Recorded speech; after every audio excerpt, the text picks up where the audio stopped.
Adam. Thanks for joining me at the end of, I'm sure, a long day of closings for you. I asked you to come join me today because you were brilliant at our NCBR breakfast meeting last week. And aside from calling all the lawyers in town old farts, gotcha on that one, we had a really cool conversation listening to you talking about two topics that are coming up a lot in this really busy market in Newport.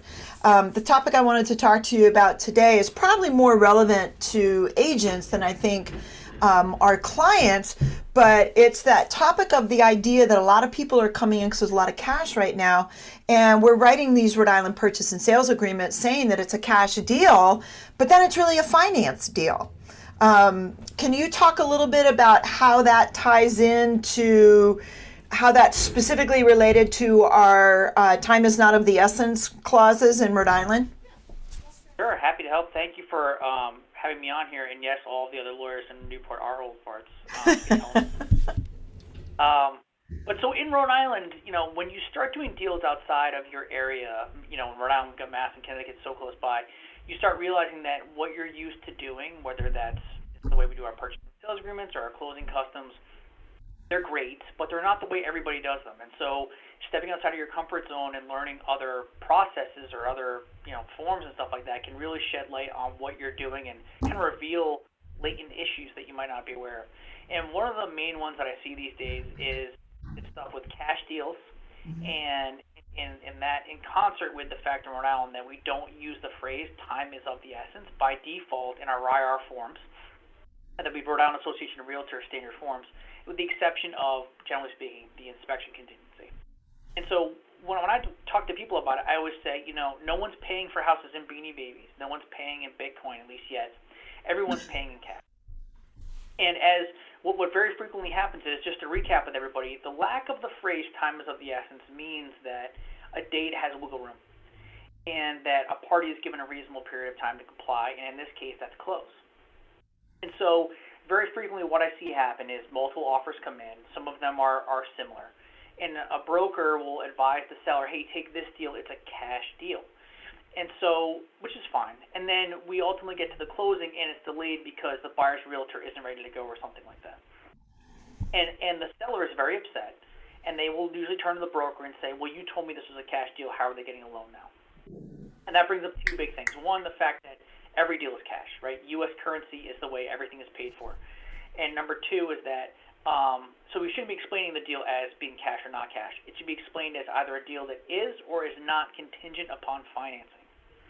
The second thing is explaining to your clients time is of the essence and the lack of that phrase and what it means in Rhode Island.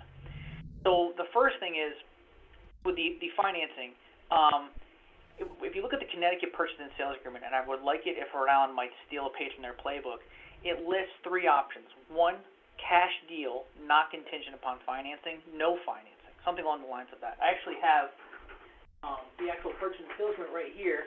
I keep it next to my desk because I teach a lot of Zoom classes, and so I always like to show it to people. Oh, that's not the right one. Here we go. Right here, you can see at the very top, if I can point it out right here, you can see the three lines. It might be a little bit blurry, but the three boxes. And so people can check, is this a deal with no financing, a deal with financing but it's not contingent upon it, or a deal that is contingent upon financing, which would be our usual Rhode Island deal, okay?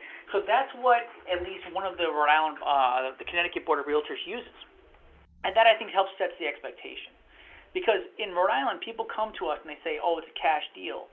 Then they end up delaying the closing. And without that time is of the essence phrase, which is standard in Mass and Connecticut, if the buyer has to delay the closing slightly, the seller has no recourse. The Rhode Island Supreme Court has decided this repeatedly. And this becomes a major issue if our seller has a subsequent closing in another state that is times of the essence. So let's say they're selling in Rhode Island on February 1st and they're buying in Mass on February 2nd, or Florida, or New York, or Connecticut. They're all times of the essence states. Those two deadlines are very, very important to them.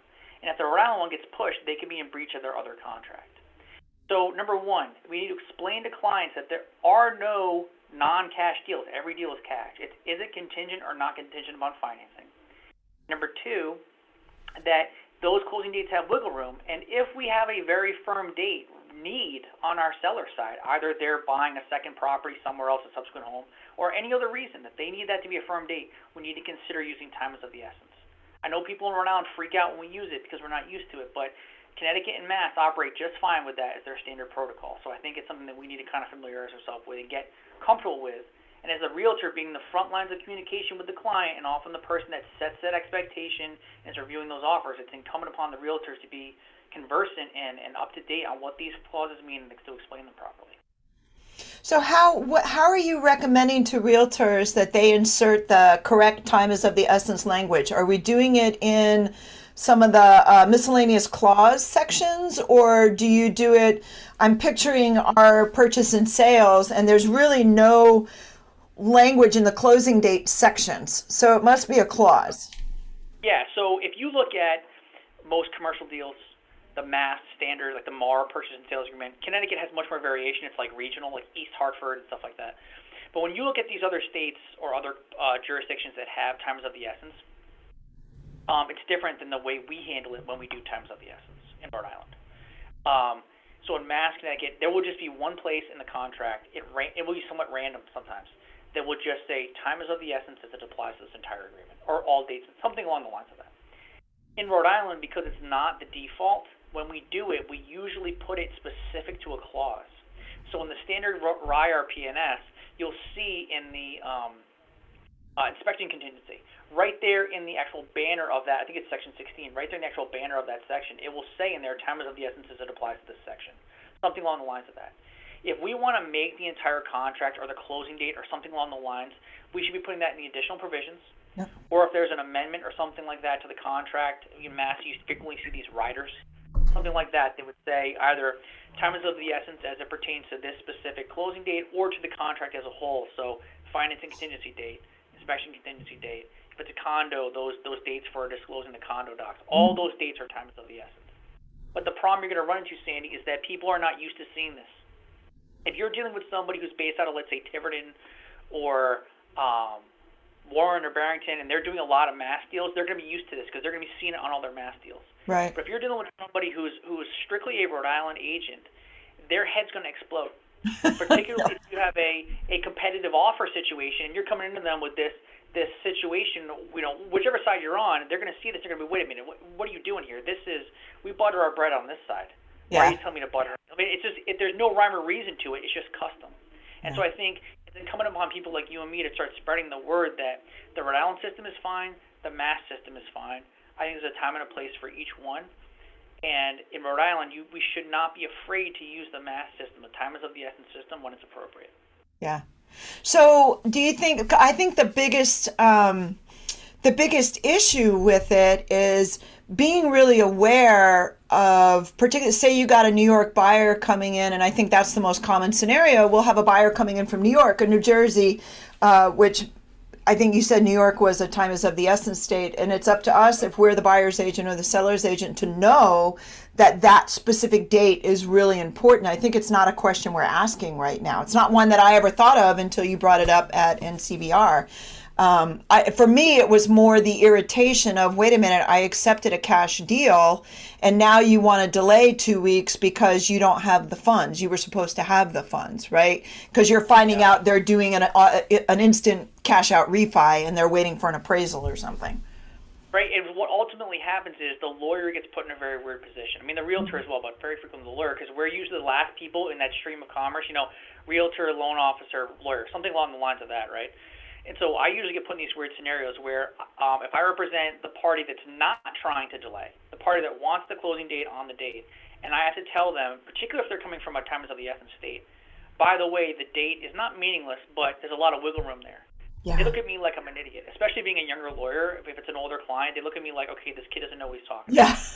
That's insane. How could a date not matter in a contract? Yeah. I've had people, particularly wealthy clients, they've got Muffy and Fluffy being boarded somewhere. They've got movers. They've got artwork. A landscaper's coming to do something crazy, and they can't process the fact that they can't get into that house on time. And then on the reverse scenario is when I represent someone who is the delaying party. If the lawyer on the other side knows what they're talking about, they're already going to know how this conversation is going to go. It's almost like a formality. I call them up and I go, hey, we're delaying a week, whatever. The other attorney pretends to bang on their desk because they know they have no recourse against me. And we have to do this little dance where, hey, Joe Blow, lawyer, Jane Doe, realtor, lawyer rather, I'm going to delay, and you have no recourse against me as long as it's a reasonable period of time. Mm-hmm. Which that's very subjective. I would say a month at tops, but it's kind of very fact specific. And so really setting the expectation early and having that due diligence conversation with your client is, do you have flexibility on your closing date? Because that's the way it works in Rhode Island. If you don't, then this is what we have to have in the agreement. And so your advice is, so that's, I think, really good advice to agents, that when you're going over the purchase and sales agreement, because right, you agent, you're sitting there going over the purchase and sales agreement with your client. You're not just sending it to them. You're going through it section by section. Then that should be a good trigger for you. It's like, hey, the closing date, please make a note. It does not have a time is of the essence clause. Is it an important date for you? And that just completely eliminates this whole problem if you've already had the conversation up front. You also want to talk about it with the other agent, right? Because what if you're representing someone who isn't time is of the essence, but the other agent is? Then you look like a total professional because you helped that other agent, from not get egg on their face. So you would do it that way as opposed to a clause after the fact. Oh, yes, definitely. Because, and listen, Cindy, you and I work in a profession where there's tons of realtors, there's tons of lawyers, right? So you and I want to separate, and whoever's listening to this hopefully wants to separate themselves from the pack and prove their value add. Hey, I am worth the commission or the legal fee that you are paying me. Yeah. And the way that you do that is by doing stuff like this, because most people don't do it. This is where you're going to prove that value add to your client and get that repeat business from that person, and also get referrals to their friends and family. They trust by covering their butt and seeing the issue before it even arises. So, like a similar example, I had a client who let somebody in early, a buyer occupancy agreement, let them in early. And I said, all right, if they don't close on time, right, because time is not of the essence, we should charge them a per diem penalty, $200-300 a day for this pre-closing occupancy in case their closing gets delayed, because guess what? They were a cash buyer. Okay? And the client, I knew him back in my younger days working in the Newport bar scene, and he called me the other day and just said, I just want to tell you, thank you so much. Because guess what? This woman's getting a loan, like you just said she probably would, and now I've got her on the hook though. She is this buyer is the one who's going scorched earth on her lender to get the deal done, not my seller, because she's getting charged $300 a day to be in this house. Yeah. My client, he wants the property to close, but at the same time, if the closing gets delayed 10 days and he nets $3,000 extra at closing, I mean, I come out looking like roses. And now every time he's going to have a friend who's going to need to sell a property, that one thing I did, that tiny little thing, separates you from the pack. That's right. So, can't overstate it enough. So in closing on when a deal says it's cash, you want to know as a seller's agent, what's the biggest takeaway for a seller's agent in that topic? Number one, every deal is cash. Okay. So the question here and the way it should be explained to your clients is it's either a deal that is or is not contingent upon financing. Okay, we were at that NCBR breakfast. I was telling the lady there from the Forms Committee, I want them to rename that clause to financing contingency, not mortgage, because it could be a private loan from a relative. It could be a loan against like a brokerage account. It could be a loan HELOC against another property.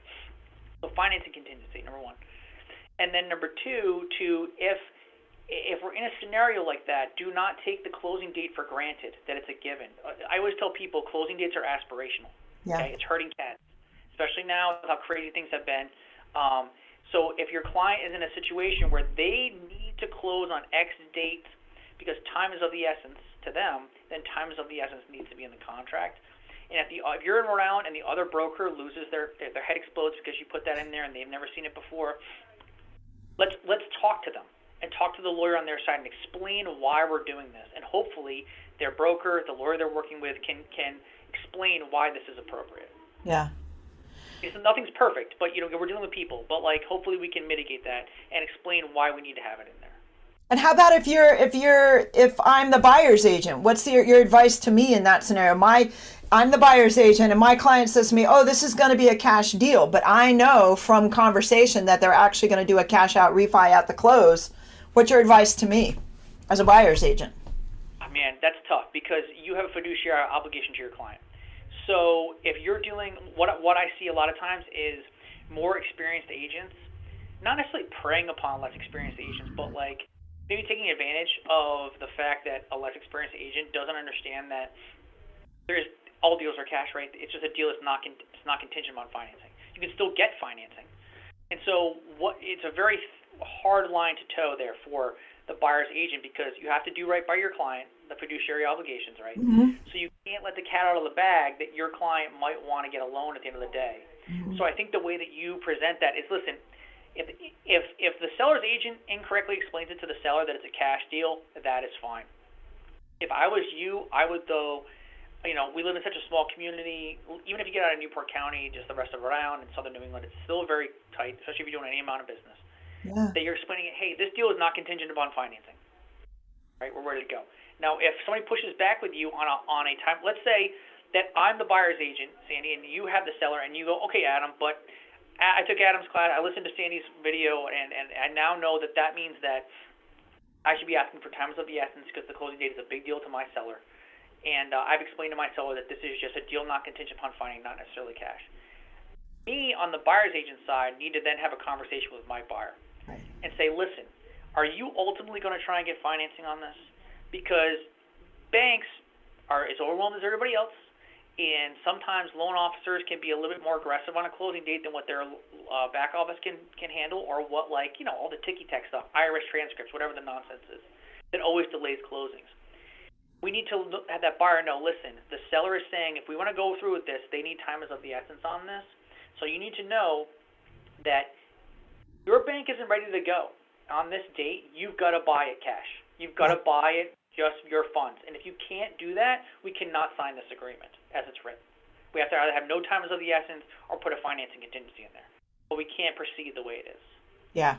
And again, that's like a rule of thumb, but each deal is going to be a little bit different. And you got to kind of, use your best judgment, stuff like that. But you got to look at it from the buyer side too. That's awesome, Adam. Thank you so much. Where would, if an agent's watching this and they want to talk to you about this and maybe get some more information, how could they contact you? Phone number. They chain me to my desk here. 401-849-3040. Okay. My email address is my first initial followed by my last name, so A Thayer, ATHAYER @srt-law.com. And email is usually the best way to get me because we're all running around like crazy. So. Fantastic. Thanks so much, Adam. I appreciate it. I hope we get to talk to you again about another topic. That sounds great. Thank you for having me. Thanks, Adam.